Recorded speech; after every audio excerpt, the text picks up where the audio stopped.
नमस्कार, सभी अभिभावकों को सादर प्रणाम। मैं पीएल मीणा, प्रिंसिपल एकलव्य आदर्श आवासीय विद्यालय बरनाला। सर्वप्रथम मैं सभी अभिभावकों का, दर्शकों का हार्दिक अभिनंदन करता हूं, स्वागत करता हूं। आज हम एक महत्वपूर्ण बिंदु पर चर्चा करने जा रहे हैं। आप सभी जानते हैं कि आजकल एकलव्य आदर्श आवासीय विद्यालयों के फॉर्म ऑनलाइन भरे जा रहे हैं। तो सर्वप्रथम में फॉर्म पर चले उस प्रक्रिया को समझाएं। उससे पहले हम विद्यालय का परिचय देना चाहते हैं कि एकलव्य आदर्श आवासीय विद्यालय बरनाला है, ये अपना एक विशेष महत्व रखता है। तो मैं इसका परिचय आपके सामने रखता हूँ। Eklavya model residential school Barnala Sawai Madhopur Rajasthan एक केंद्र सरकार के जनजाति मंत्रालय द्वारा संचालित विद्यालय है। यहाँ पर कक्षा 6 से लेकर 12 तक के बच्चों को प्रवेश दिया जाता है। 10 एवं 12 में कुछ विशेष प्रोविजन से उनकी पूर्ति के बाद ही प्रवेश दिया जाता है। बाकी अन्य सभी कक्षाओं में प्रवेश एक निश्चित प्रक्रिया के तहत दिया जाता है। अभी वर्तमान में केवल कक्षा 6 के प्रवेश चालू है। दूसरी कक्षाओं के संबंध में भी क्वेरी आती रहती है कि सर उनके प्रवेश चालू हो गए या नहीं हुए, क्योंकि अभी परीक्षा आने वाली है।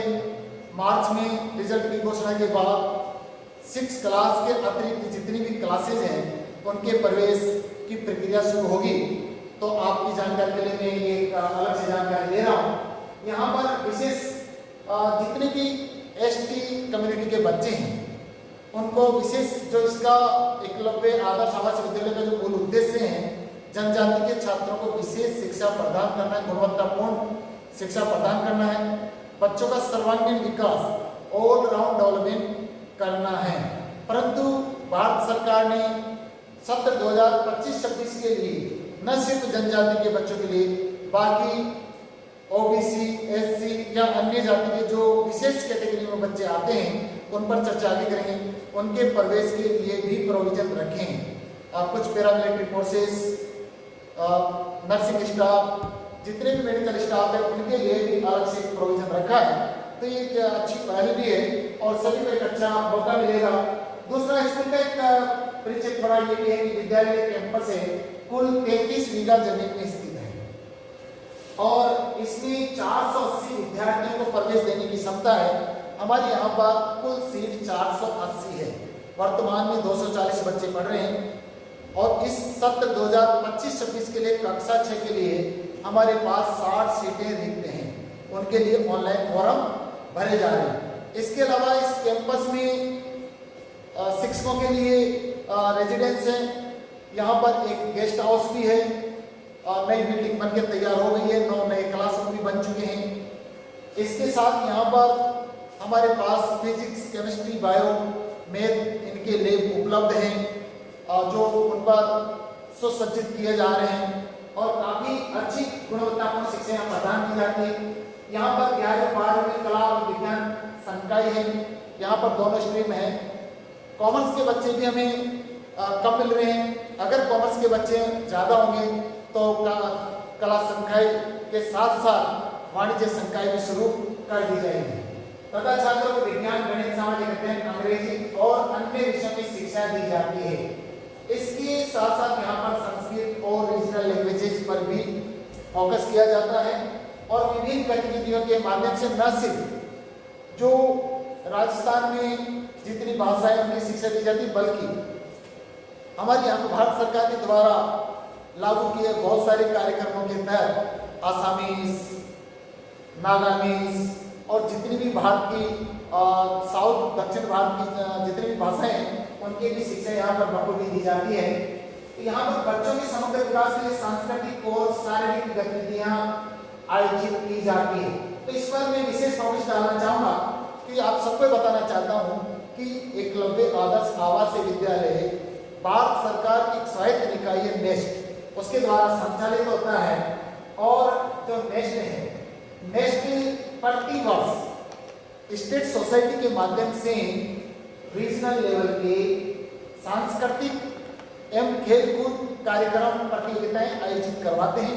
एक और इम्पोर्टेंट बात बताना चाहता हूँ सभी अभिभावकों को कि नेस्ट एक अपने आप में स्टेट है। जिस प्रकार एक राजस्थान स्टेट है, ऐसे नेस्ट, केवीएस और जेएनवी इनको एक स्टेट का दर्जा दिया हुआ है। तो इनके बच्चे सीधे डिस्ट्रिक्ट लेवल पर न खेलकर सीधे रीजनल लेवल पर खेलते हैं, इसलिए बच्चों को सीधा रीजनल और रीजनल के बाद नेशनल और नेशनल के बाद सीधा तीसरे स्टेज में SGFI खेलने का सबसे अच्छा मौका है, जो कि स्टेट स्कूल में पढ़ने वाले बच्चों के पास ये अवसर उपलब्ध नहीं है। इसलिए ये आप इसका जरूर ध्यान दें। विद्यालय का उद्देश्य आदिवासी समुदाय के बच्चों को सक्षम और आत्मनिर्भर बनाना है। इसी के तहत वोकेशनल एजुकेशन पर भी हम चर्चा करना चाहेंगे। यहाँ पर आने वाले समय में आपको वोकेशनल एजुकेशन को प्रदान करने के लिए एक अच्छा सुसज्जित इक्विप्ड एक लैब यहाँ पर उपलब्ध होगा, जिसमें न सिर्फ विद्यालय पढ़ने वाले बच्चों बल्कि मुझे आशा और उम्मीद है कि जो बाहर के बच्चे हैं उन बच्चों को भी यहाँ पर वोकेशनल एजुकेशन की सुविधा प्रदान की जा सकती है। तो एक अच्छा मौका है। दूसरा, यहाँ पर आपको ये जानकर हैरानी होगी क्योंकि बहुत सारे अभिभावकों को इस बात की जानकारी नहीं है कि आवासीय विद्यालय जो एकलव्य आवासीय विद्यालय ये कैसे होते हैं, यहाँ क्या क्या सुविधा प्रदान की जाती है। जिस प्रकार से जवाहर नवोदय विद्यालय JNV है, सेम उसी तरह का ये एक आवासीय संस्थान है जो भारत सरकार द्वारा संचालित होता है। यहाँ पर सभी बच्चों को रहना, खाना, उनके कपड़े, उनके जितने भी जीवनोपयोगी सामान है, दैनिक नित्य उपयोग के सामान है, साबुन है, तेल है, कंघी है, ब्रश है, टूथपेस्ट है और सभी प्रकार बैग है, किताबें हैं, कॉपियां हैं, सभी प्रकार की सुविधाएं यहाँ निःशुल्क प्रदान की जाती है। यहाँ पर बच्चों की सुरक्षा पर विशेष ध्यान रखा जाता है। उसके लिए यहाँ पर हमेशा मुख्य द्वार पर 3 गार्ड उपस्थित होते हैं, जहाँ पर प्रॉपर एंट्री के बाद ही विद्यालय में प्रवेश मिलता है। अब हम चलते आगे कि हमारे विद्यालय में प्रवेश क्यों लें, एकलव्य आदर्श आवासीय विद्यालय बरनाला में प्रवेश क्यों लें, या इसी प्रकार अन्य एकलव्य स्कूलों में प्रवेश क्यों लें, या ये JNV, KVS या राज्य सरकार के जितने भी स्कूल हैं उनसे अलग कैसे हैं, तो इस पर भी हम थोड़ी चर्चा करते हैं। यहाँ राष्ट्रीय स्तर पर आयोजित प्रतियोगी परीक्षा के माध्यम से चयनित शिक्षा प्रदान करते हैं। ये एक सबसे महत्वपूर्ण बात है कि यहाँ जो भी शिक्षक आते हैं राष्ट्रीय स्तर की प्रतियोगिता से सिलेक्ट होकर आते हैं। दूसरा, डिजिटल कक्षों के माध्यम से सीधे पाठ्यक्रम की द्विभाषी माध्यम से शिक्षा प्रदान की जाती है। यहाँ पर आपको पता है कि सभी क्लासरूम में हमारे यहाँ पर 75 इंच के LED के माध्यम से, जिनमें 100 Mbps का इंटरनेट कनेक्शन है, जो पलक झपकते काम करते हैं। तो यहाँ पर बच्चों को डिजिटल एजुकेशन, एजुकेशन, लर्निंग के माध्यम से भी यहाँ पर एक बहुत बेहतरीन शिक्षा प्रदान की जा रही है, जो अन्य विद्यालयों में शायद ना मिले, लेकिन यहाँ पर सभी चीजें उपलब्ध है। विद्यालय का वातावरण शांति और समर्पण से भरपूर है, जो बच्चों को अच्छे इंसान बनाने में मदद करता है। न सिर्फ उनको एक अच्छा इंसान बनाता बल्कि उनको एक कुशल नागरिक के रूप में भी तैयार करता है। इसके साथ ही ये विद्यालय बच्चों के लिए एक सुरक्षित और प्रेरणादायक स्थान है। यहाँ पर एक काउंसलिंग सिस्टम है, जिसके माध्यम से बच्चों को विभिन्न शिक्षकों द्वारा, विभिन्न शरणाध्यक्षों द्वारा उनकी प्रॉपर काउंसलिंग की जाती है। विद्यालय प्रवेश में कौन कौन पात्र हैं, यहाँ पर आदिवासी समुदाय के जितने भी छात्र छात्राएं वो इसके लिए पात्र हैं। इनके साथ साथ पैरामिलिट्री फोर्सेज है, डॉक्टर है, नर्सिंग स्टाफ है, या जो कोविड-19 में जिन बच्चों के माता पिता मर चुके हैं, ऑर्फन हैं यानी अनाथ हैं, ऐसे बच्चों के लिए भी यहाँ पर विशेष रिजर्वेशन इस बार किया है। तो आपने देखा है कि यहाँ पर और बात आगे करेंगे कि किस कक्षा से लेकर किस कक्षा तक शिक्षा प्रदान की जाती है। मैं पहले बता चुका हूँ कि कक्षा 6 से लेकर 12 तक की शिक्षा एकलव्य आदर्श आवासीय विद्यालय द्वारा प्रदान की जा रही है, जिसमें कक्षा 6 में जो प्रवेश आयु है 10 से 13 वर्ष के बीच होनी चाहिए, और ये आयु 31 मार्च को काउंट की जाती है। जिस वर्ष में आप प्रवेश ले रहे हैं उस प्रवेश वर्ष की 31 मार्च को आधार बनाकर बच्चों की आयु कम से कम 6 से, जो कक्षा 6 है उसके लिए 10 से और 13 वर्ष के बीच उसकी आयु होनी चाहिए। ये विद्यालय आदिवासी शिक्षा, आदिवासी छात्रों को गुणवत्ता वाली शिक्षा, समग्र विकास की सुविधा प्रदान करता है। यानी यहाँ पर बच्चों के ऑल राउंड डेवलपमेंट पर पूरा ध्यान दिया जाता है। अब मैं विद्यालय में खेलकूद की सुविधा पर भी प्रकाश डालना चाहूंगा। ये स्कूल आपको जैसे कि पहले बताया कि 33 बीघा में फैला हुआ है। हमारे पास खेलकूद की सभी मैदान उपलब्ध हैं और उनके लिए बच्चों की खेलकूद के जो सामान है, सामग्री है, वो भी पर्याप्त मात्रा में उपलब्ध है और इसको और भी विकसित किया जा रहा है। भारत सरकार की इन विद्यालय पर विशेष नजर है कि किस प्रकार से इनको डेवलप किया जाए। आने वाले टाइम में और भी बेहतरीन सुविधाएं यहाँ उपलब्ध होंगी। खेल मैदान में हमारे यहाँ पर बच्चों को cricket, football, hockey, kabaddi, basketball, volleyball और चेस और इनके अलावा और भी बहुत सारे गेम हैं जो खिलाए जाते हैं। इनके साथ साथ जो स्थानीय खेल हैं जैसे गिल्ली डंडा है और भी अनेक प्रकार के जो खेल हैं उनका भी आयोजन, जैसे अगर कोई विशेष अवसर है तो उस पर पतंगबाजी भी करवाई जाती है, बच्चों में अंताक्षरी भी करवाई जाती है। सीसी एक्टिविटी के माध्यम से बहुत सारी चीजें, सारे प्रशिक्षण ये विशेष बात है। यहाँ पर बच्चों को न सिर्फ खेलकूद की गतिविधियां आयोजित की जाती है बल्कि बच्चों को शारीरिक प्रशिक्षण भी दिया जाता है कि बच्चे किस प्रकार से फिट रहे, किस प्रकार की एक्सरसाइज करनी चाहिए, उनका डाइट चार्ट क्या है और वो कौन कौन से योगा करें, प्राणायाम करें। और ये मैं बताना चाहता हूँ नियमित रूप से यहाँ पर बच्चे 5:30 बजे प्रातःकाल उठ करके प्रतिदिन 5:45 पर अपनी पीटी के लिए जाते हैं। यहाँ पर छात्रों के लिए अलग कोच है और छात्राओं के लिए अलग कोच है। तो छात्र और छात्राओं का अलग अलग कोच होने से उनको पर्याप्त प्रशिक्षण दिया जा रहा है जो बच्चों की फिटनेस और स्वास्थ्य के लिए बहुत जरूरी है। नेक्स्ट, हर साल वार्षिक खेलकूद प्रतियोगिताएं आयोजित की जाती हैं। ये मैं आपको पहले बता चुका हूँ कि राष्ट्रीय और राज्य स्तर पर जो खेलकूद प्रतियोगिता आयोजित की जाती है तो बच्चों को राष्ट्रीय स्तर पर और उससे आगे SCFI और आगे इंटरनेशनल लेवल पर भी बच्चों को पहुंचने के लिए एक अच्छे पर्याप्त अवसर आपके लिए यहाँ है। अब इसके अलावा हमारे यहाँ पर जो विशेष आयोजन होते हैं उनमें वार्षिक सांस्कृतिक महोत्सव और वार्षिक सांस्कृतिक महोत्सव के साथ साथ यहाँ पर एक एनुअल कल्चरल फेस्ट भी होता है। एनुअल हमारे जो गेम्स के हैं एक्टिविटीज भी की जाती हैं। इसके अलावा नृत्य, यहाँ पर नृत्य है, संगीत है, नाटक ड्रामाज है, आर्ट है, पोएम रेसिटेशन है, हिंदी, अंग्रेजी और अन्य भाषाओं के सम्मेलन हैं, कवि सम्मेलन होते हैं। यहाँ पर लोक कला और हस्तशिल्प प्रदर्शन का भी अच्छा अवसर है। यहाँ पर सांस्कृतिक विविधता के बहुत सारे दिवस भी आयोजित किए जाते हैं। आप देख सकते हैं कि यहाँ पर विभिन्न प्रकार की कला प्रतियोगिताएं आयोजित की जाती हैं जो सामाजिक संदेश देती हैं। एक विशेष बात मैं ये बताना चाहता हूँ कि यहाँ पर आदिवासी संस्कृति को प्रमोट करने के विभिन्न कार्यक्रम विशेष रूप से आयोजित किए जाते हैं। चूंकि ये एकलव्य विद्यालय है इसलिए आदिवासी जनजाति धरोहर को विकसित करने के विभिन्न उपाय किए जाते हैं। और कुछ महत्वपूर्ण बिंदु है मैं आपको बताना चाहता हूँ। साथ ही यहाँ पर इको क्लब है, दूसरा किचन गार्डन है जिसमें बच्चे अपने हाउस मास्टर के साथ किचन गार्डन में विभिन्न प्रकार की सब्जियां लगाना है, नर्सरी तैयार करना है।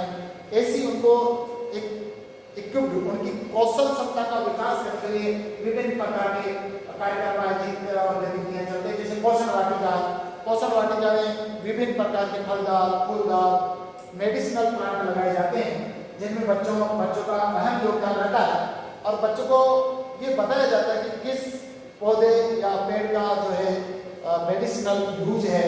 तो ये प्रयोगशाला है। प्रयोगशाला आपको पहले बता चुका हूँ कि यहाँ पर फिजिक्स, केमिस्ट्री और बायोमेडिकल की प्रयोगशालाएं हैं जहाँ पर बच्चों को अच्छी एजुकेशन दी जाती है और वार्षिक उत्सव है।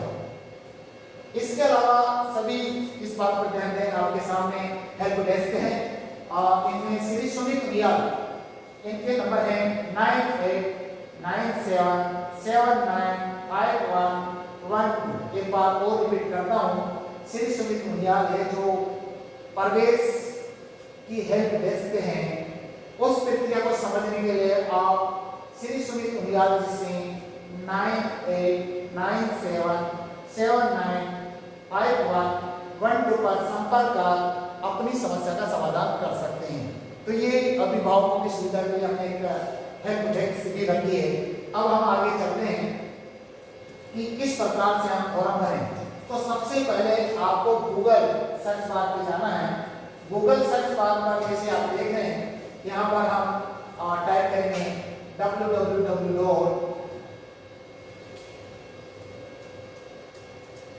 शिफ्ट दबा दीजिए, हाँ, www.tab.rajasthan.gov.in ये वेबसाइट है जिसके माध्यम से हम फॉर्म भर सकते हैं। हम स्टेप वाइज आपको एक एक चीज बताते जा रहे हैं। यहाँ पर जो ऊपर है देखो गवर्नमेंट ऑफ राजस्थान का, इस पे आप क्लिक करेंगे। क्लिक करने के बाद ये इंटरफेस आपके सामने आएगा।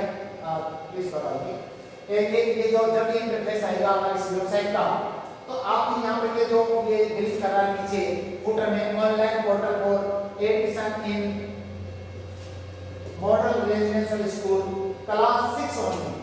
ये आप सभी ध्यान दें, अभी सिर्फ कक्षा 6 क्लास 6 के लिए प्रवेश फॉर्म भरे जा रहे हैं। बाकी कक्षाओं के रिक्तियों के आधार पर बाद में फॉर्म भरा जाएगा, उसके लिए आपको बाद में सूचित भी कर दिया जाएगा। लेकिन अभी आप इस पर फोकस करें।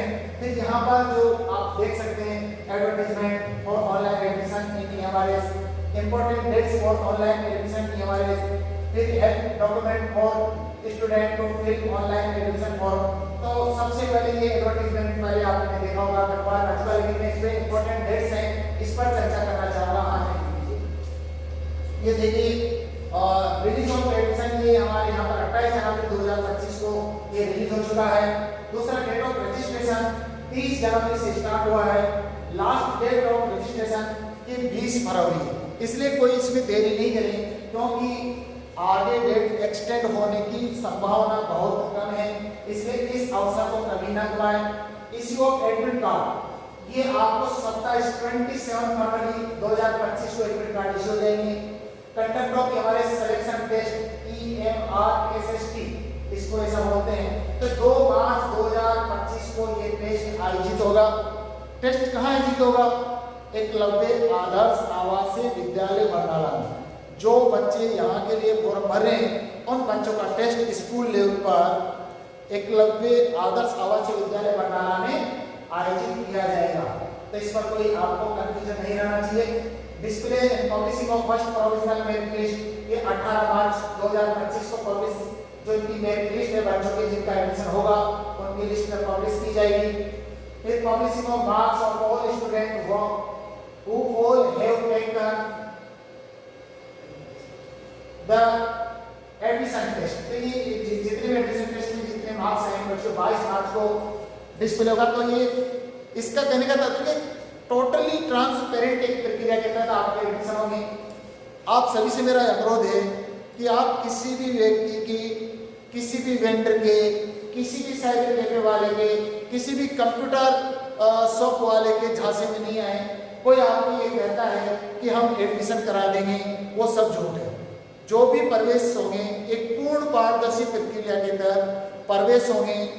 किसी को अप्रोच करने की जरूरत नहीं, किसी की अप्रोच लगाने की आवश्यकता नहीं, क्योंकि संपूर्ण ट्रांसपेरेंट प्रक्रिया है। बच्चे का जो टेस्ट में परफॉर्मेंस होगी उसके आधार पर आपके बच्चे को स्वतः ही प्रवेश मिलेगा। इसलिए आप किसी के साथ किसी भी प्रकार का लेन देन या सौदा नहीं करेंगे। मेरी आपसे विशेष अपील है, किसी भी तरह का कोई आपसे झूठ बोलता है कि मेरा किसी व्यक्ति से संपर्क है या विद्यालय में किसी टीचर से या प्रिंसिपल से, तो ये सब झूठ है। आपका प्रवेश कोई नहीं कराएगा, आपका प्रवेश आपके बच्चे की योग्यता कराएगी। फिर भी किसी को कोई डाउट है तो आप विद्यालय प्रशासन से सीधा संपर्क करें, ये मेरी आपसे विशेष अपील है। आप ये डिटेल देख सकते हैं कि जो हमारे रिजर्वेशन इसमें पहले प्रवेश प्रक्रिया शुरू करने से पहले आप थोड़ा डिटेल बता देते हैं कि देखो एसटी चिल्ड्रन है, प्रवेश कैसे होंगे ये भी सुन लीजिए। इसमें आपको बहुत सारे डाउट होंगे कि क्या प्रवेश स्थानीय लोगों को मिलेगा या प्रवेश दूसरे डिस्ट्रिक्ट वालों को मिलेगा या प्रवेश राजस्थान के अन्य जिलों वालों को मिलेगा। हाँ, इसके लिए देखो क्लियर यहाँ पर सब कुछ स्पेशल दे रखा है, सारी चीज। देखो एसटी चिल्ड्रन है उनके लिए 80% सीट है। 80% मतलब हमारे पास क्लास 6 में 60 सीट है, 60 में से 80% सीट जनजाति के बच्चों के लिए, जिनमें जो बनती है 48 में ब्लॉक जो ये हमारा विद्यालय बामनवास ब्लॉक है, तो बामनवास ब्लॉक के बच्चों के सबसे ज्यादा सीटें हैं, 50% सीटें जो बनती है 24। तो 24 बच्चों का प्रवेश बामनवास ब्लॉक से होगा। दूसरा बनता है डिस्ट्रिक्ट, 30% सीटें डिस्ट्रिक्ट, जैसे सवाईमाधोपुर डिस्ट्रिक्ट है, डिस्ट्रिक्ट के अन्य बामनवास ब्लॉक के अलावा जितने भी सवाईमाधोपुर डिस्ट्रिक्ट के ब्लॉक्स हैं उनकी बनती है। तो यहाँ पर खास बात ये ध्यान रखने की कि यहाँ पर जो स्थानीय लोग हैं उनको एक पर्याप्त अवसर दिया गया है। उसके साथ जो जिला है, जिस जिले में ये विद्यालय है, उनको भी 15% है, 30% सीट होती है, जिनकी 15 सीट बनती है। तो डिस्ट्रिक्ट की 30 यानी इसकी 30, तो इसका 15 सीट बनती है। और स्टेट की भी सीट है, स्टेट के अंदर किसी भी जिले का कोई भी व्यक्ति है यहाँ पर फॉर्म भर सकता है। उनकी स्टेट की 20% सीटें जो बनती है 9। तो ये 80% का मतलब 48 सीटों का ये क्लासिफिकेशन किया है, 24, 15 और 9। तो ये इस प्रकार से इसका क्लासिफिकेशन। इसके साथ ही चिल्ड्रन बिलोंग्स पीवीटीजी कम्युनिटीज हैं, उनके लिए जो विशेष प्रोविजन 5% इनकी सीट 3 बनती है। और इसको भी ब्लॉक वाइज, डिस्ट्रिक्ट वाइज दिया है, ये स्टेट पे नहीं बन रही है। इसी प्रकार children belongs to DMT, NT, SNT communities, तो जितनी हमारे डीएमटी नर्सिंग स्टाफ है तो उनके लिए कुछ सीटें इन्होंने रखी, 5% से 3% या बन रही है। टोटल 3 सीट इसकी बन रही है। टोटल इसमें से 2 ब्लॉक की और 1 डिस्ट्रिक्ट लेवल की है। और इसी प्रकार से नीचे दिया children who have lost their parent to LWE, इनकी भी 7% सीट है। चिल्ड्रन ऑफ विडो है, चिल्ड्रन ऑफ दिव्यांग पेरेंट है, अदर देन लैंड इनके ऑर्फन है, चाइल्ड है, तो इनकी 7% सीटें हैं। तो इसका भी अलग से क्लासिफिकेशन कर दिया कि टोटल 4 है, 2 ब्लॉक के लिए और 2 डिस्ट्रिक्ट के लिए। फिर ऐसे लैंड डोनर है, उनकी 3 सीट हैं, जिन्होंने अगर कोई लैंड डोनर है या डोनेट की है तो उनकी 3% कोटा यहाँ पर रखा गया है। तो 2 सीट, 1 सीट, एक करके ये सीट है, तो इसका भी विशेष ध्यान रखा जाता है। और ये डिस्ट्रिक्ट गाइडलाइन आप जब वेबसाइट पर जाएंगे तो वहाँ पर आप इसका अवलोकन जरूर करें भरने से पहले। अब दूसरा वाले कंपटीशन की बात करते हैं कि टेस्ट में क्या क्या आएगा। तो कंपोजिशन ऑफ द टेस्ट, तो इट इज वेरी क्लियर कि मेंटल एबिलिटी टेस्ट है, नंबर ऑफ क्वेश्चंस 50 है, मार्क्स 50 है। उसी प्रकार से अर्थमेटिक टेस्ट है, इसके नंबर ऑफ क्वेश्चंस कितने प्रश्न हैं, 25 प्रश्न हैं और मार्क्स कितने 25 का है। और इसी तरह लैंग्वेज इंग्लिश एंड हिंदी और रीजनल टेस्ट, तो ये 25 की हैं। तो यहाँ पर राजस्थान में हिंदी और इंग्लिश इन दोनों से ही टेस्ट आएगा, इसलिए आप इस पर कंफ्यूजन ना हो। तो हिंदी और इंग्लिश की भी बच्चे को तैयारी कराएं। 25 क्वेश्चन है और 25 मार्क्स के, तो टोटल नंबर ऑफ क्वेश्चन 100 और मार्क्स के 100। अब ये कैसे होगा थोड़ा इसमें भी मैं बता देता हूँ। इसमें कोई बात से बच्चों को दी जाएगी, बबल्स हैं जिनको सर्कल किया जाएगा। The booklet of candidates may be asked to record their answer on the test booklet itself, which shall be corrected back after the EMRSST is over. जो टेस्ट ओवर होता है उसके बाद करेक्ट की जाएगी। तो मैंने आपको जानकारी के सारा बता दिया है। और अब हम आगे की प्रक्रिया प्रवेश का फॉर्म कैसे भरें इस पर हम चर्चा करने के लिए आगे चलते हैं। तो ये यहाँ पर देखिए click here to apply online, यहाँ क्लिक करेंगे। क्लिक करने के बाद इस पर जो विशेष बात है थोड़ा यहाँ ये लॉगिन है। ये लॉगिन करने के लिए आपको अपने जन आधार से SSO ID बनाने की आवश्यकता पड़ेगी। जो व्यक्ति अपनी SSO ID बनाने में सक्षम है वो घर बैठे SSO ID बना करके अपना फॉर्म खुद भर सकते हैं। और जो सक्षम नहीं है वो नजदीकी किसी भी ई-मित्र पर जाकर आप अपना फॉर्म भरवा सकते हैं। तो मैं तो आपसे यही सलाह दूंगा कि आप अपना खर्चा न करें और अपने स्तर पर ही लॉगिन करके SSO ID बनाकर अपना फॉर्म भरें। साथ ही आपसे ये भी अनुरोध है, मान लो किसी अभिभावक को ई-मित्र जाने में और SSO ID बनाने में भी तकलीफ होती है तो विद्यालय में आकर जो हमारी हेल्पलाइन है, हेल्प डेस्क है, उनसे आकर संपर्क कर सकते हैं। वो भी विद्यालय में आप समस्त दस्तावेज लेकर के आएंगे तो आप उनके माध्यम से भी फॉर्म भर सकते हैं। हमने विद्यालय में हेल्प डेस्क के माध्यम से भी पेरेंट का फॉर्म भरने की सुविधा प्रदान की है। तो ये इसके लिए जो मुख्य दस्तावेज हैं वो सबसे प्रमुख जो दस्तावेज है उसमें जन आधार है और आधार है। दो मुख्य दस्तावेज हैं जिनके माध्यम से आप बच्चे का प्रवेश कर सकते हैं। अब ये हमारे पास एक एसएस आईडी है जिससे हम लॉगिन कर रहे हैं और आपने प्रैक्टिकल रूप से कैसे फॉर्म भरते हुए दिखाते हैं। अब ये इंटरफेस आ गया government of Rajasthan tribal area development department. अब यहाँ पर हमें जाना है हॉस्टल मैनेजमेंट पे क्लिक करने की आवश्यकता है। यहाँ तक ये देखो जब हॉस्टल मैनेजमेंट में हमने क्लिक किया तो ये इंटरफेस आ गया है। ये एडमिशन का प्रक्रिया शुरू हो गई है। तो हम इसके बाद स्टार्टिंग से चले चलो आगे नेक्स्ट बढ़ाइए। तो ये इंस्ट्रक्शंस हैं, आप इनको पढ़ लें। इसमें सारा डिटेल दे रखा है कि उम्र कितनी होनी चाहिए, सारे दिया है। फॉर्म भरने के लिए निम्नलिखित दस्तावेज जन आधार आधार क्रमांक ये सबसे इंपॉर्टेंट डॉक्यूमेंट है। बहुत सारे जो जनता है या पब्लिक है उनकी एक क्वेरी होती है कि सर क्या डॉक्यूमेंट चाहिए, तो जन आधार और आधार। बहुत सारा की ये भी क्वेरी होती है सर वो कौन सी क्लास की मार्कशीट चाहिए। तो इसमें भी हम आगे बताएंगे, लेकिन मार्कशीट की आवश्यकता नहीं है। आपका जो सॉफ्टवेयर बना है तो यहाँ पर टिक लगाने की आवश्यकता। इसमें लिखा है मैंने सभी दिशा निर्देशों को ध्यान में पढ़ लिया, मैं मार्गदर्शिका में उल्लिखित नियमों एवं शर्तों का पालन करूंगी और इसको प्रोसीड करूंगी। आगे बढ़े। अब ये देखो आ गया। आप सबसे पहले यहाँ पर अपना ये जन आधार में, क्योंकि ये डाटा आपके जन आधार से उठाता है। पेरेंट्स से मेरा अनुरोध है, पेरेंट्स से मेरा ये अनुरोध है कि पेरेंट्स इस बात का विशेष ध्यान रखें, यानी कि किसी बच्चे के नाम में, उसकी माता के नाम में, उसके पिता के नाम में पहले से कोई जो नाम चला रहा है उसमें कोई गलती है, जन आधार से या आधार से बीच में मिसमैच है, तो पहले उसको करेक्ट करा लें। करेक्ट करके ही फॉर्म भरें, क्योंकि आजकल एक आधार अपडेशन विद्यालय में भी किया जा रहा है। तो इसलिए आप लोग इस बात का ध्यान रखें कि सही करेक्ट इंफॉर्मेशन ही ऑनलाइन फॉर्म में भरें। जो भी डिटेल आप वहाँ भरेंगे वही विद्यालय द्वारा ली जाएगी। फिर आगे उसको चेंज करने में असंभव सा होता है, काफी दिक्कतों का सामना करना पड़ता है। इससे आप समझोगे कि पहले जन आधार करना जो डाटा है स्कूल से बात करके पुराने स्कूल से और सही करा लें।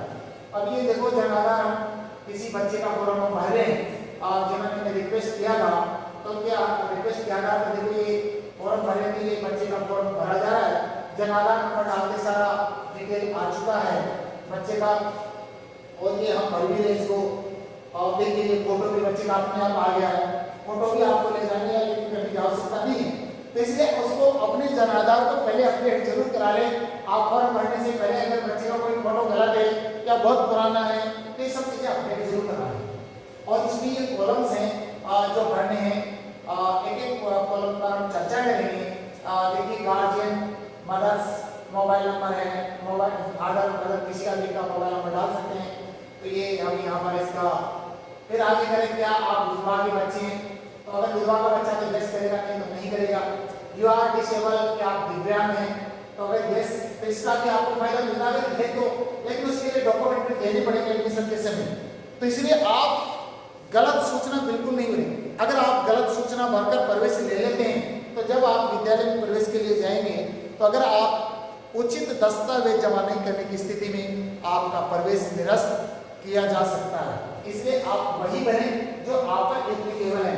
क्या आप D notified tracks, DNT notified tracks, अनुबंधित ट्रैक्स के सदस्य हैं तो ये आपको उसमें यस या नो जरूर करें। क्या आपके विभाग ने किसी हमारे के लिए भूमि दान की तो यस या नो करें, अगर दिए तो यस, नहीं दिए तो नो। क्या आपके विभाग की हमारे सीईएस में प्रतिस्थापित हैं या जिसके एम्प्लॉय हैं तो इनका भी आप बता सकते हैं, उसका एक रिजर्वेशन है। उधर आगे यू आर एन ऑर्फन, क्या आप अनाथ हैं तो यस या no. Are you Sahariya PVTG group में आते हैं, क्योंकि सहरिया जनजाति जिनको विशेष दर्जा दिया गया है पीवीटीजी ग्रुप में रखा गया है तो अगर ये तो आप उसको भी भर सकते हैं। क्या आपके विभागों की जो वामपंथी उग्रवाद, अलगाववाद या कोविड की बढ़ती हुई है तो अगर यहाँ भी तो ऐसा है तो आप उसका भी लाभ ले सकते हैं। क्या आपके विभाग दिव्यांग है तो यस नो करें। क्या आपके विभाग राजकीय चिकित्सा वर्तमान में डॉक्टर नर्सिंग कर्मी हैं, क्योंकि इस बार डॉक्टर नर्सिंग कर्मियों के लिए भी विशेष रिजर्वेशन रखा गया है। तो यदि यस है तो यस करें, नो है तो नो करें। यहाँ पर रूरल और अर्बन इसका भी महत्व दिखाया गया है। आगे चलिए, यहाँ पर नीचे पता जो लिखा है, पता भरना है। तो ये पता वैसे तो ग्राम पंचायत ये आ चुका है, और यहाँ थोड़ा बहुत कोई डिटेल है तो भर ली जा सकती है।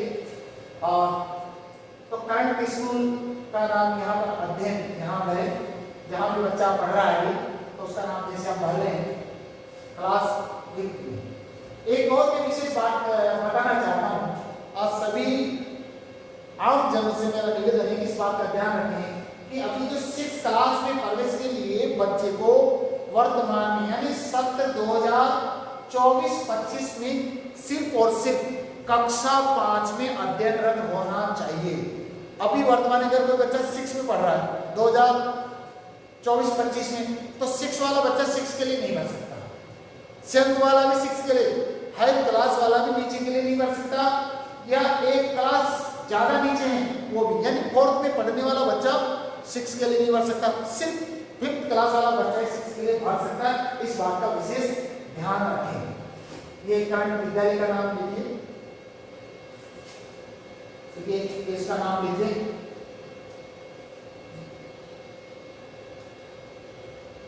जैसे हमने लिख दिया, आप विद्यालय का नाम लिख चुके हैं। अब आगे क्लास 5 पढ़ दिए, और अब आगे यहाँ पर डिटेल भरेंगे। इसमें कौन सी देखिए, यहाँ थोड़ा इसको दोबारा से देख लीजिए। ये यहाँ पर रेजिडेंशियल स्कूल भरना है। यहाँ पर 2 चीजें होती हैं, एक रेजिडेंशियल स्कूल होते हैं, एक रेजिडेंशियल छात्रावास होते हैं। तो ये छात्रावास की बात नहीं कर रहे हम, सिर्फ अभी एकलव्य आदर्श आवासीय विद्यालय जितने भी रेजिडेंशियल स्कूल हैं, इसलिए आपको रेजिडेंशियल स्कूल ही भरना है। डिस्ट्रिक्ट कौन से डिस्ट्रिक्ट में है, तो बरनाला सरायबागपुर में है, तो सरायबागपुर में। लेकिन अगर कोई दूसरे डिस्ट्रिक्ट में भर रहा है तो जानकारी के लिए बताना चाहते हैं, उस डिस्ट्रिक्ट सेलेक्ट करके वहां भी भर सकते हैं, क्योंकि सीधे राज्य स्तर के कोई पेरेंट इस डिस्ट्रिक्ट के अलावा दूसरे डिस्ट्रिक्ट में भरना चाहें तो उसको भी सेलेक्ट करके भर सकते हैं। आगे स्कूल नेम, यहाँ पर देखिए, आप स्कूल का नाम आज करके आपने रेजिडेंशियल स्कूल भरा था तो इसको क्लिक करिए। तो ये यहाँ पर हमारे पास स्कूल का नाम आ गया है। अब इसमें एक और चीज है कि आप इसमें और भी 1 से अधिक स्कूल भी प्रायोरिटी के आधार पर भर सकते हैं। आप अधिकतम 5 स्कूल भर सकते हैं, लेकिन जैसा कि पेरेंट ने कहा है कि हम एक ही विद्यालय भरेंगे, या और भी पेरेंट कोई ज़्यादा स्कूल पढ़ना चाहता है तो एड कर सकते हैं। तो ये रेजिडेंशियल स्कूल ये देखो हम एड करते जा रहे हैं, प्रायोरिटी यहाँ मिलेगी। तो यहाँ पर इस प्रकार में पेरेंट ने कहा है, तो हम उसी हिसाब से यहाँ पर उस फॉर्म को आगे प्रोसीड कर रहे हैं, क्योंकि हमारे यहाँ बरनाला के आसपास भी बहुत सारे स्कूल हैं, जिसमें एमआरएस बिहारीपुरा है जो 80 के नज़दीक है, और एक एमआरएस करौली भी है, करौली में रानोली, इधर अलवर में भी मलाना है, पाटन है, इधर निवाई की अगर बात करें तो निवाई में भी एमआरएस स्कूल है जो टाउन जिले में स्थित है। तो इसी प्रकार से आप यहाँ पर सेलेक्ट करते हैं, स्कूल का नाम सेलेक्ट करें। तो ये भर चुका है, देखो आप ऐसे ऑप्शन भर सकते हैं। और ये लास्ट में टर्म्स एंड कंडीशन, नियम एवं शर्तें, इसको आप क्लिक करें, इसको एक्सेप्ट करें, उसके बाद ही ये फॉर्म आपका सबमिट होगा। तो ये देखिए ये फाइनल सबमिट आप कर रहे हैं, तो आप सेव करें। तो नमस्कार साथियों, ये आपकी पूरी प्रक्रिया हमने स्टेप बाय समझा दी है। और फिर भी आपको अगर किसी को कोई दिक्कत है तो आप हमारी हेल्प डेस्क के प्रभारी श्री सुमित उनियाल जी से संपर्क करें। इनके नंबर में एक बात और पुनः आपको बताना चाहता हूँ, 9897